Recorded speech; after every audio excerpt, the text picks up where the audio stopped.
Hello friends, આજે આપણે Oreo milkshake બનાવીશું। જે આ ગરમીમાં જો એક ગ્લાસ ઓરિયો મિલ્કશેક મળી જાય તો ફક્ત બાળકોને જ નહીં પણ આપણને પણ પીવાની મજા પડી જાય। અને ગરમીમાં આવો સરસ ચોકલેટી ડિલિશિયસ મિલ્કશેક મળે તો કોને પીવો ના ગમે। અને જો આ રીતે બનાવશો તો બજાર કરતાં સસ્તો પડશે અને ઘરે બનાવી અને પીવાની મજા આવશે। તેમજ બાળકોને વેકેશનની મજા ડબલ થઈ જશે। અને આમે બાળકોને ચોકલેટી ફ્લેવર તો બહુ જ ગમતો હોય છે। તો ઓરિયો મિલ્કશેક બનાવવા માટે સૌથી પહેલાં આપણે એક મિક્સર જારમાં ઓરિયો બિસ્કિટ લઈશું। મેં અહીંયા ઓરિયો બિસ્કિટના 2 નાના પેકેટ લીધેલા છે। તેમાંથી ગાર્નિશિંગ માટે 2 બિસ્કિટ રાખી મૂક્યા છે, બીજા આપણે મિલ્કશેક બનાવવામાં ઉપયોગમાં લઈ લઈએ છીએ।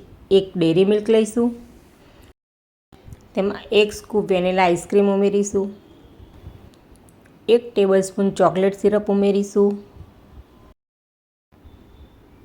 મેં અહીંયા 500 ml ફૂલ ફેટ મિલ્ક લીધેલું છે તે ઉમેરી દઈશું।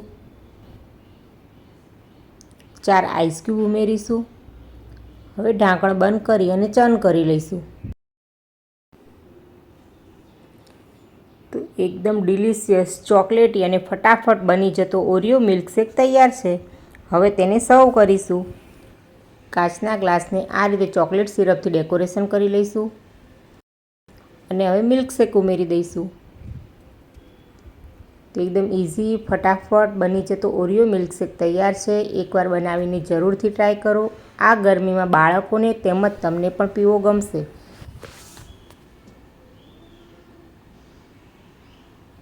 હવે ઉપરથી થોડું બિસ્કિટ અથવા ચોકલેટ છીણી લઈશું।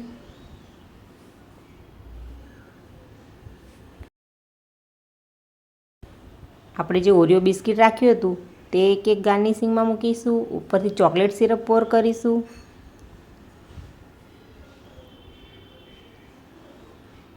તો તૈયાર છે ઓરિયો મિલ્કશેક। એકવાર બનાવીને જરૂરથી ટ્રાય કરજો। અમારી ચેનલને લાઈક અને સબસ્ક્રાઈબ કરજો અને બેલ આઇકન દબાવવાનું ભૂલતા નહીં, જેથી બીજા નવા વિડીયોનું નોટિફિકેશન સૌથી પહેલાં તમને મળશે। અને રેસીપી કેવી લાગી એ કોમેન્ટ કરી જરૂરથી જણાવજો।